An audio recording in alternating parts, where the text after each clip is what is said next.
మొదటి వారం వరకు రాష్ట్ర వ్యాప్తంగా 50 ఏండ్లలో పడని వర్షం, భారీ నుంచి అతి భారీ వర్షం పడడం జరిగింది. ప్రత్యేకంగా హుజూర్ నగర్ కోదాడలో చాలా భారీ వర్షం పడ్డది. అదేవిధంగా ఖమ్మం జిల్లాలో రాష్ట్ర వ్యాప్తంగా మేము కేంద్ర ప్రభుత్వానికి నివేదించినాం. 10,300 కోట్ల విలువైన నష్టం జరిగింది. ఆస్తి నష్టం కానీ, కాలువలు చెరువులు తెగిపోవడం కానీ, ఇళ్లలో నీళ్లు రావడం కానీ, ఇండ్లు కూలిపోవడం కానీ, మరి కొంత ప్రాణ నష్టం కూడా జరిగింది. చాలా అత్యంత దుఃఖమైనది విషయం. వాళ్ళందరికీ కూడా రాష్ట్ర ప్రభుత్వం నుంచి చనిపోయిన వాళ్ళకి ఎక్స్గ్రేషియా కింద ఆ కుటుంబాలకి 5 లక్షల రూపాయలు ఇవ్వడం జరుగుతుంది. అదేవిధంగా ఇల్లు కోల్పోయిన వాళ్ళందరికీ కూడా మరి ఇందిరమ్మ ఇండ్ల పథకం కింద అందరికీ 5 లక్షల రూపాయలు ఇవ్వడం జరుగుతుంది. విధంగా మరి పొలం నష్టపోయిన వాళ్ళకి 16,500 రూపాయలు ఇవ్వడం జరుగుతుంది. నేను నా సుదీర్ఘ రాజకీయ చరిత్రలో నేను 6 సార్లు ఎమ్మెల్యేగా, ఎంపీగా ఉన్నా, ఉమ్మడి ఆంధ్రప్రదేశ్లో మంత్రిగా ఉన్నా, ప్రత్యేక తెలంగాణలో మంత్రిగా ఉన్నా. ఇది ప్రకృతి వైపరీత్యం. ఈ ప్రకృతి వైపరీత్యంలో మన ప్రభుత్వం, ప్రస్తుత కాంగ్రెస్ ప్రభుత్వం, రేవంత్ రెడ్డి గారు, బట్టి విక్రమార్క నాయకత్వంలో ప్రభుత్వం, ఈ ప్రభుత్వం స్పందించిన స్పీడ్తో, ఈ ప్రభుత్వం స్పందించిన తీరు, గతంలో ఎప్పుడు మనకి ప్రకృతి వైపరీత్యాలు వచ్చినా, ఫ్లడ్స్ వచ్చినా, వర్షాలు వచ్చినా ఇంత స్పీడ్తో మరి పని చేయని విషయం కూడా నేను మనవి చేస్తున్నా. మేము ముఖ్యమంత్రి నుంచి మా వరకు అందరం కూడా వరదలు వచ్చిన మొదటి గంట నుంచి ఫీల్డ్లో నుండి పనిచేస్తున్న విషయం కూడా తెలంగాణ ప్రజలు గమనించాలని చెప్పి విజ్ఞప్తి చేస్తున్నాం. నేను ముందు చెప్పినట్టుగా రాష్ట్ర వ్యాప్తంగా ఇండ్ల నష్టం కానీ, రోడ్ల నష్టం కానీ, ఇరిగేషన్ శాఖకు కానీ అన్ని సంబంధించి సుమారు 10,300 కోట్ల రూపాయలు నష్టం జరిగింది. ఇవన్నిటి కూడా మేము ఒక నివేదిక తయారు చేసి కేంద్ర బృందం, మీ అందరికీ కూడా తెలుసు, ఇక్కడ కూడా వచ్చిండ్రు, వాళ్ళకు కూడా నివేదించడం జరిగింది. సరే, కేంద్రం నుంచి ఒక మంచి స్థాయిలో సహాయం అందుతుందని చెప్పి మేము ఆశిస్తున్నాం.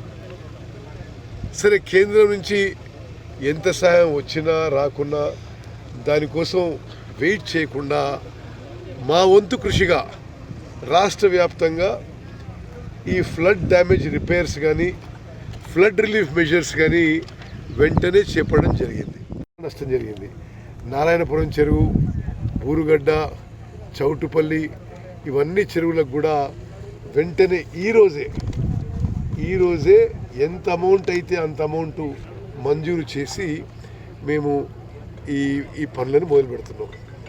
తప్పనిసరిగా ఈ పంట ఆదుకోవడానికి, రైతులకి మేలు చేయడానికి మా ప్రభుత్వం ఏమి చేయాలో చేస్తుందని చెప్పి కూడా నేను మనవి చేస్తూ, మరి ఈరోజు ఇక్కడికి హుజూర్ నగర్ కోదాడ కాన్స్టిట్యున్సీలో ఈ ఎన్ఎస్పి లెఫ్ట్ కెనాల్ పై ఈ బ్రీచ్, రెడ్లకుంట మేజర్ పై ఆర్లగూడెం గ్రామం దగ్గర, ముక్త్యాల మేజర్ పై కరకాలగూడెం గ్రామం దగ్గర ఈ బ్రీచ్లు నేను స్వయాన పరిశీలన చేసి పనులు మొదలుపెట్టడానికి నేను రావడం జరిగింది.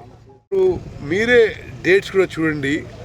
రాష్ట్రంలో చాలా చోట్ల 4, 5, 6 తారీఖు వరకు కూడా వర్షాలు పడ్డాయి, భారీ వర్షాలు.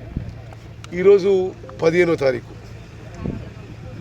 వర్షాలు తగ్గగానే ఈ డ్యామేజ్లన్నిటికీ ఎన్యూమరేట్ చేసి, ఎస్టిమేట్స్ చేసి, టెండర్స్ పిలిచి మరి పనులు ఈ వార్ ఫుటింగ్లో యుద్ధ ప్రాతిపదికన మరి మొదలుపెట్టడం జరుగుతుంది. మేము చాలా కాన్షియస్గా ఉన్నాం. ఈ కాలువ గండ్లు రిపేర్ కాకుంటే రైతులు నష్టపోతారు. ఈ ప్రకృతి వైపరీత్యం వల్ల మరి పంట నష్టం జరిగే మరి ప్రమాదం ఉందని చెప్పి మేము మొత్తం ప్రభుత్వం కూడా కదిలి ఈ పనులని స్వయంగా పర్యవేక్షణ చేసి మరి మేము ఇది వార్ ఫుటింగ్లో చేస్తున్నాం. ఇరిగేషన్ శాఖకి రాష్ట్ర వ్యాప్తంగా 773 చోట్ల కాలువలు కానీ చెరువులు కానీ పంప్ హౌజులు కానీ తెగిపోవడం కానీ మునిగిపోవడం కానీ జరిగి 530 కోట్ల నష్టం జరిగింది. దాంట్లో రాష్ట్రంలో ఎక్కువ స్థానాల్లో మేము ఎప్పటికప్పుడు ప్రతిరోజు దాన్ని సమీక్ష చేస్తూ మరి ఆ ఫ్లడ్ డ్యామేజ్ రిపేర్స్కి ఎస్టిమేట్స్ వేయించడం, టెండర్లు వేయించడం, యుద్ధ ప్రాతిపదికన వార్ ఫుటింగ్లో పనులు మొదలుపెట్టి పూర్తి చేయించే ప్రయత్నంలో ఉన్నాం. భాగంగానే నేను రాష్ట్ర ఇరిగేషన్ శాఖ మంత్రిగా, ఈ ప్రాంత సుదీర్ఘకాలం ప్రజాప్రతినిధిగా నేను స్వయానా ఈరోజు ఈ 3 చోట్ల గండ్లు పూల్చడానికి నేనే ఫీల్డ్ మీదకి వచ్చి మరి క్షేత్రస్థాయిలో ఇంజనీర్లతోని కాంట్రాక్ట్తో మాట్లాడి పనులు వేగవంతం చేసే ప్రక్రియలో మా ఆతృతతో మా చిత్తశుద్ధితో ఇక్కడికి రావడం జరిగింది. మరి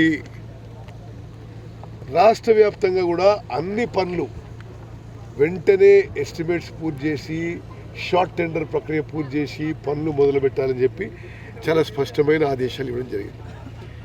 దాంట్లో భాగంగానే నాగార్జున సాగర్ ఎడమ కాలువ ఇక్కడ ఈ కాగితాల రామచంద్రపురం గ్రామం దగ్గర ఆ పాలేరు బ్యాక్ వాటర్ వల్ల కొన్ని కారణాల వల్ల ఇక్కడ తెగింది. ఇది నేను ఇప్పుడు చీఫ్ ఇంజనీర్ రమేష్ బాబు గారు మరి ఒక ఫర్మ్ డిఎస్ఆర్ కానీ ఈ పని అప్పచెప్పడం జరిగింది. వారు ఏమన్నారంటే ఈరోజు 15వ తారీఖు నార్మలీ ఇటువంటి ఈ బ్రీచ్ పూడ్చడం మరి నెల రోజులు పడుతుంది, కానీ మేము ఏమనంటే నైట్ అండ్ డే పని చేయాలి. ఆ ఫ్లడ్ లైట్ కూడా పెట్టించినాం.